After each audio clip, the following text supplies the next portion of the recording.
আসসালামু আলাইকুম, সকলকে সিদ্দিকুর গ্রিন টেকনোলজির পক্ষ থেকে শুভেচ্ছা জানাচ্ছি।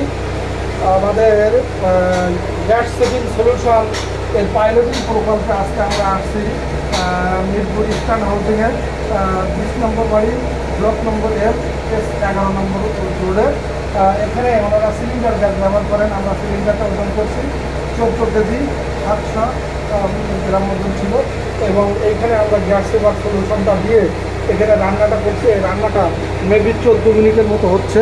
এনার 1 কেজির মতো চাউল ওনারা চাপিয়েছেন, 1 কেজির মতো চাউল চাপিয়েছেন। একটু নাড়া দেন, এটার মধ্যে একটু নাড়া দিয়ে যান। এটা আমাদের বয়েলিং পয়েন্টে এসে গেছে, বয়েলিং পয়েন্টে চলে আসছে আমাদের রান্নাটা। এবার আমরা আটটা ভবন, এবার এটা টকবক করে ফুটবে, টকবক করে ফুটলেই আমরা তখন এইটা কিন্তু আপনার উল্টায় দিবেন, তো দেওয়ার সময় ঢাকনাটা উল্টায় দিবেন, তাহলে কী হবে, লিক করবে না। আর এটা বসানোর সময় ঢাকনা কিন্তু নড়ে যাবে, সেটা সমান ঢাকনা ব্যবহার করা উচিত হবে। আবার তো ঢাকনাটা উল্টাই দেওয়া, যখন ওটার মধ্যে দিবেন ঢাকনাটা উল্টাই দিবেন।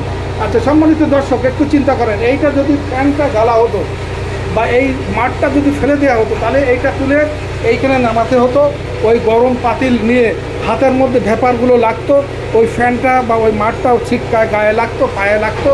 এইটা রোধ করে আমরা কিন্তু ব্যাগের মধ্যে ব্যবহার করব। আমরা এরপরেই আমরা এখন বয়েলিং পয়েন্টে চলে আসবো, আমরা ব্যাগটা ব্যবহার করবো। আচ্ছা, আপনি কি মনে করছেন এটা টকবক করে ফুটছে?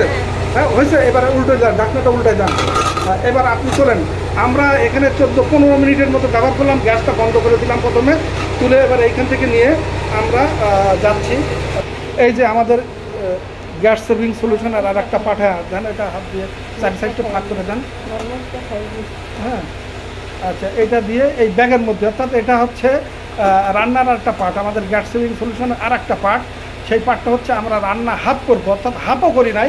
এই ভাতটা রান্না করতে, সম্পূর্ণ রান্না করতে মেবি 35 মিনিট লাগতো, এখন কিন্তু লাগছে মাত্র 10 থেকে 15 মিনিট। আমরা এখানে 15 মিনিটের মতো ভাতটা ফুটিয়েছি।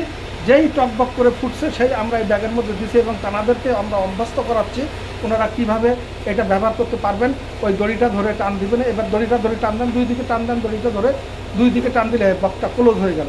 এবার এইটা আপনি এক জায়গাতে সরিয়ে রাখেন, এক জায়গায় এটা সরিয়ে রাখেন, কোনো দিক বোঝা লাগবে না, তার আগে বাধা লাগবে না, ওটা টাইট আছে। এবার আপনি চারি সাইডে হাত দিয়ে দেখেন কোনো যাতে লিক করছে কিনা, কোনো জাত থেকে গরম অনুভব হচ্ছে কিনা।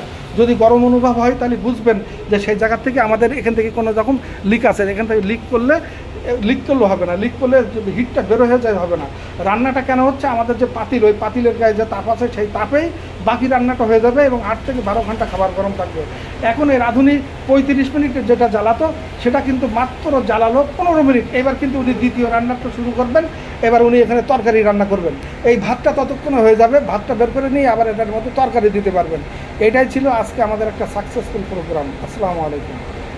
আচ্ছা।